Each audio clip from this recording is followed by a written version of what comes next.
Diabetes self-care. What does self-care mean for individuals with diabetes? When patients can't or won't see a healthcare provider, they're left to their own devices, which often leads to self-care, a practice that many people take for granted. Self-care usually refers to indulgent relaxation, taking a hot bath, pouring a glass of wine, or cutting an extra large slice of cake.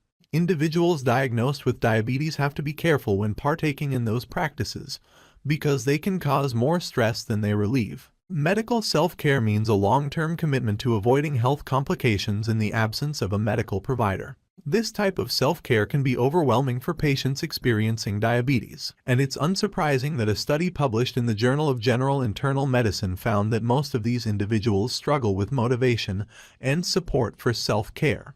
Understanding diabetes and blood sugar. Diabetes mellitus is a chronic condition characterized by hyperglycemia, also known as high blood sugar levels. Diabetes is caused by the body's inability to create or absorb the proper amount of insulin, a hormone that regulates the amount of sugar in the blood, which is called glucose. There are three common forms of diabetes. Type 1, most often occurring children, whose bodies create little to no insulin.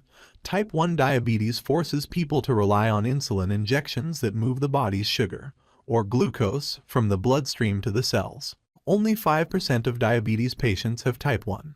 Type 2, the most common form of diabetes, has historically occurred in adults, though in recent years an increase in pediatric diagnoses has alarmed healthcare providers. People with type 2 diabetes have developed an insulin resistance, meaning the body does not absorb insulin easily. Their high blood sugar levels can go undetected for years if symptoms such as increased thirst, frequent urination, headaches, and fatigue aren't reported early on.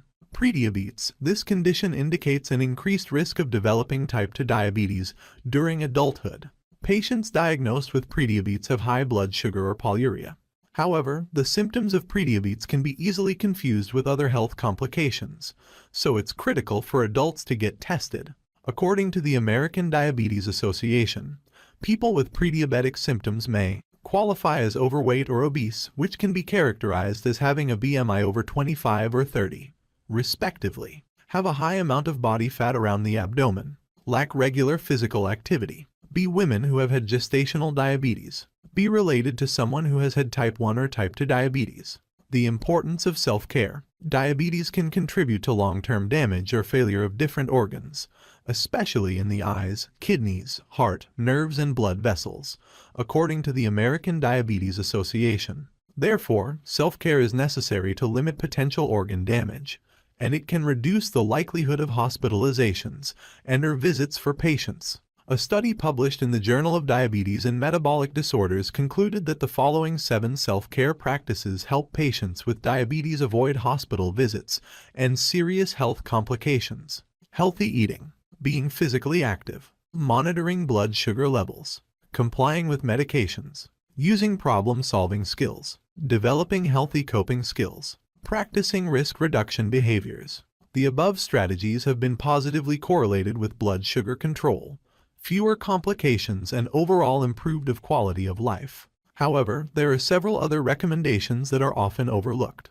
Dr. Tracy Kirkland, professor at the USC Suzanne Dworak Peck School of Social Work Department of Nursing, regularly treats patients with diabetes in Houston, Texas, and suggests several clinically proven strategies that patients can practice at home after discussing with a provider. Attending annual eye exams, seeing an ophthalmologist regularly is part of maintaining good eye care and can help catch early signs of retinopathy, a condition characterized by blurred vision or partial blindness caused by damage to blood vessels in the eye. Caring for feet, check the skin and webs of the toes for any open lesions or sores, and make sure that nails are trimmed straight across. Wearing closed-toed shoes can help prevent foot injuries. Reporting symptoms, especially numbness or tingling.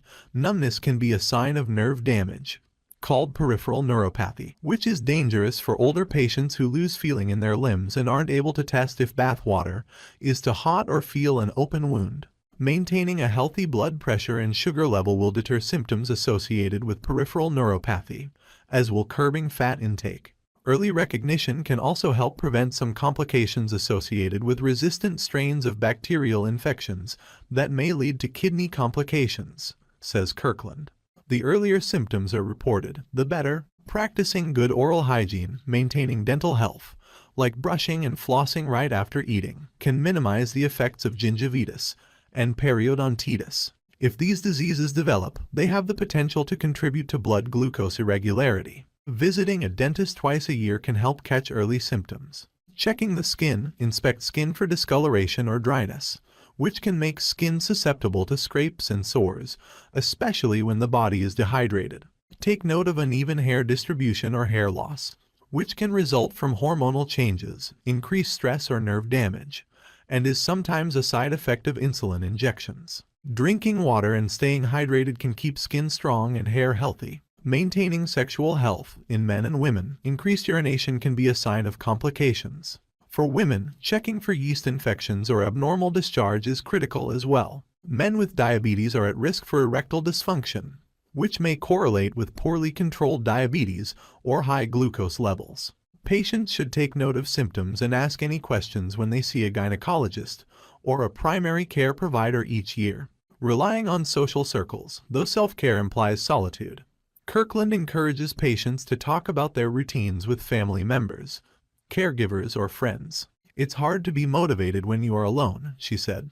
Patients can look for a support group in their local communities or online through the American Diabetes Association. Reducing stress, feeling physical or emotional stress can make it more difficult to follow a treatment plan and can leave patients feeling hopeless or unmotivated.